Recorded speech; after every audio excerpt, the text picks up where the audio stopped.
Hello everyone, welcome back to Luke's TV Talk, where I go over some of the most recent TV episodes I've been watching. Just before I start, I uploaded a video on Pinocchio on Disney+, so if you're interested, go give that a watch. Also, if you like the video, make sure to like and subscribe to keep up to date with all future episodes. Okay, so we'll be looking at House of the Dragon, episode 4 today, so let's go over some of the plot. Rhaenyra is touring the land to find a husband, but the majority are young boys and old men. While returning to King's Landing, Daemon also returns. He flies on Caraxes and almost takes out the ship, and they're like, whoa, that was really dangerous. Daemon has been named King of the Stepstones, but hands the title to Viserys, who welcomes him back with open arms now. The castle parties with Rhaenyra and Alicent rebuilding some of their bridges. So it's been another year on top of those, I think it was on top of those 2 years, so it's been 3 years now.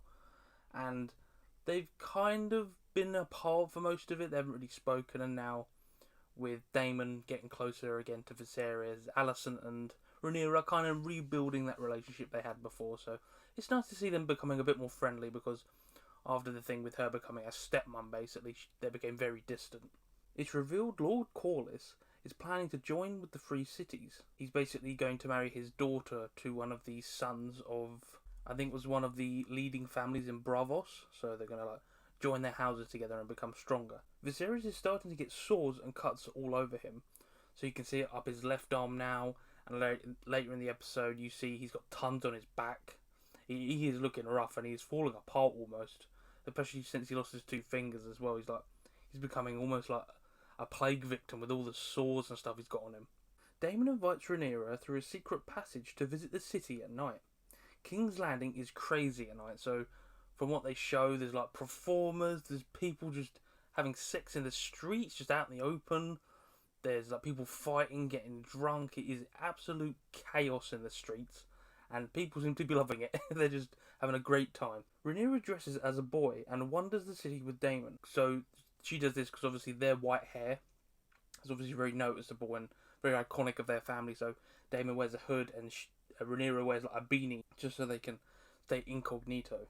In a pleasure house, Rhaenyra and Daemon start to get intimate, but Daemon has second thoughts and leaves. So you can clearly see he wants to get that close to Rhaenyra, but as he continues, he starts to back off, and you see the look on his face, like he's very conflicted about getting any closer to her. Either because 1, he's his niece, and 2, I'm not quite sure. He's just a very complicated character, because he'll do randomly violent things for no reason, but then he'll be considerate for these kind of situations. He's a very strange character, Daemon. While leaving, Rhaenyra is seen, and someone called the White Worm informs Otto of the situation. Rhaenyra returns to the castle and has sex with Sir Criston. Otto informs Varys of Rhaenyra's activities in the pleasure house.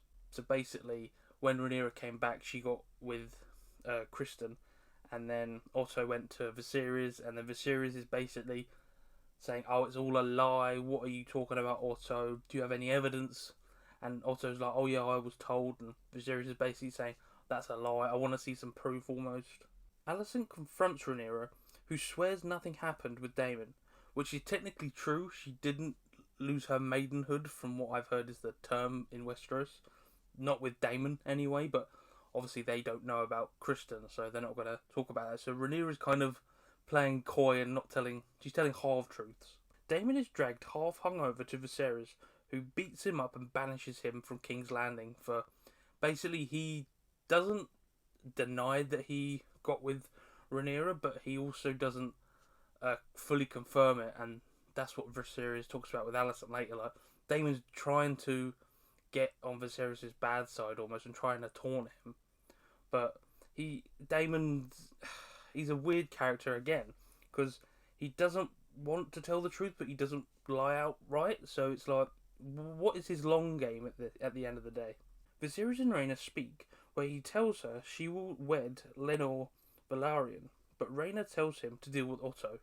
So basically, their relationship is falling apart now, and Rhaenyra has basically come to terms with she's going to have to wed Lenor. Basically, now she wants Viserys to deal with Otto, because Otto is doing a lot behind the scenes now, trying to get stuff to go his way. With the Viserys now aware of Otto's scheming, he removes him as hand, as he doesn't trust him anymore. Rhaenyra is giving a tea which is basically the old version of a morning after pill, which shows that Viserys still doesn't seem to trust her word. So this basically completely ruins any relationship they had, because even Rhaenyra was like, it's not true, but Viserys still makes her have the tea. So he doesn't trust her completely, and it's going to sour their relationship even more, I think.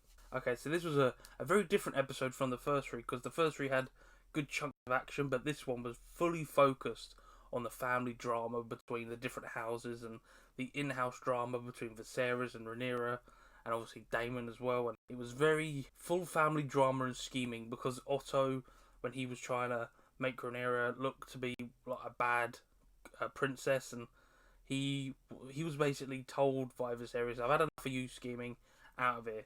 And basically Otto, he pushed a bit too far this time, and he had to pay for it, because he's been pushing slightly every episode to get Aegon to the throne, but now that he's pushed this bit too far, trying to make Rhaenyra look like a prostitute, basically, almost, and Viserys is like, that, no more, I've had enough of this. Viserys is getting very ill at this point. He's got these scars and these wounds all over his body, and I don't think he's going to last much longer, and I think eventually he's going to keel over because of all these cuts and bruises from the chair.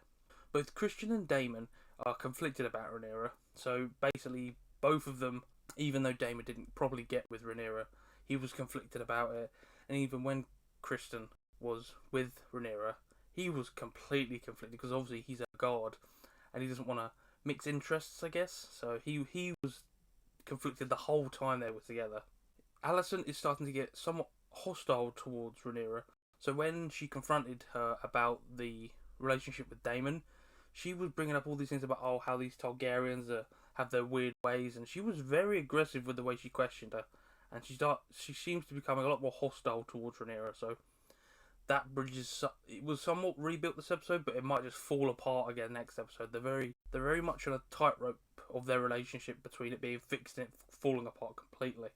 Viserys and Rhaenyra's relationship is also in the toilet now, so basically they were trying to rebuild. He gave her the choice to marry someone she loved. She could choose her own husband, but now Viserys is like, no, you're not. You're gonna marry this person.